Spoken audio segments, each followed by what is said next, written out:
Anne Romanoff sur Europe 1. Ben H qui va essayer de changer votre regard sur vous. Et on est mal barré. Frédéric Lenoir.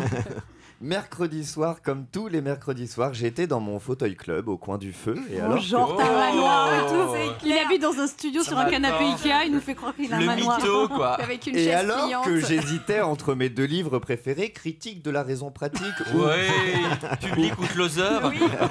où l'existentialisme est un humanisme, que j'aime feuilleter de temps à autre pour me détendre les neurones, je reçois un coup de téléphone. Allô Ben, c'est Anne. Cette semaine, on reçoit le philosophe Frédéric Lenoir. Joyeux Noël. Bip, bip. À ce moment-là, si je m'apprêtais réellement à lire du Emmanuel Kant au coin du feu, j'aurais été un chroniqueur ravi. Sauf qu'en vrai, je buvais une bière dans mon canapé, zappant entre Cyril Hanouna et les anges de la télé-réalité. Ah, voilà. En termes de niveau philosophique, on est plus proche de Jérémy Lorca que de Sigmund Freud. Mais ça suffit. Je suis désolé, mon pote. Mais le compte à rebours était lancé. Je dois m'attaquer au portrait d'un philosophe, sociologue, historien des religions. Pourquoi on ne reçoit jamais Evangélie ou Nabila, me dis-je, apeuré par l'enjeu. Tout ça pour arriver à ce moment présent. Frédéric Lenoir, bonjour. Bonjour.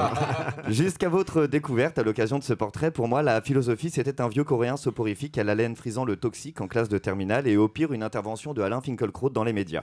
C'est vous dire ma passion pour la discipline et vraisemblablement l'explication de mon 7 sur 20 au baccalauréat. Alors qu'en fait, un philosophe, ça peut être aussi vous, Frédéric Lenoir. Et vous non plus, vous n'aimiez pas trop l'école. Élève rêveur et turbulent, malgré tout, on est loin d'appeler Pascal le grand frère. Le petit Frédéric lit Dostoïevski et Platon à 13 ans. Moi, à 13 ans, j'étais encore en galère avec Tom Tom et Nana, quoi. À 16 ans, j'ai enfin fini Harry Potter et comme dès le chapitre 2, j'ai lu le reste en film, ça compte pas vraiment. Vous passionnez pour les questions existentielles et entamez dès l'adolescence une quête spirituelle à travers le bouddhisme tibétain notamment, tournant le dos à votre éducation catholique qui vous a laissé de mauvais souvenirs.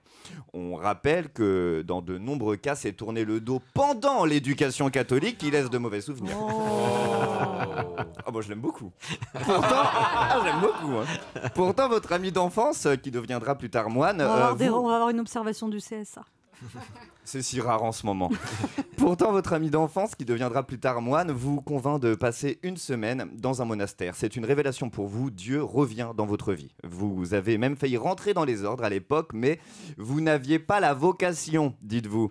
Vous faites tout le cursus, 3 ans de monastère, et au dernier moment, vous réalisez que vous n'avez pas la vocation. Voilà ce qui s'est vraiment passé. Frédéric, ressentez-vous l'amour de Dieu ? Oui, je le ressens. Moine, c'est donner sa vie au service de Dieu, Frédéric ?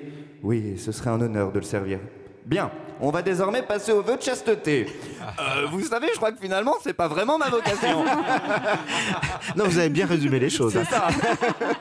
Votre quête spirituelle vous mène notamment jusqu'en Inde, d'où vous revenez transformé face au bonheur simple des gens qui n'ont rien. La vraie claque, vous la prenez en rentrant et en retrouvant les visages déprimés de ces Parisiens qui ont tant. Et on parle d'une époque avant Anne Hidalgo. Aujourd'hui, le Parisien, surtout s'il a une voiture, il est passé de déprimé à dépressif. Mais ça, l'enfant démuni d'un bidonville de New Delhi, il en a rien à foutre, lui, des quêtes totalement bouchées, ça lui passe au-dessus, le légendaire égoïsme du tiers-monde. Cette question du bonheur deviendra le point de départ de votre œuvre. Comment et pourquoi sommes-nous heureux ou malheureux ? S'en suivront de nombreux ouvrages vendus et traduits à travers le monde, mais aussi des engagements écologistes convaincus de longue date et fondateurs de l'association Ensemble pour les animaux.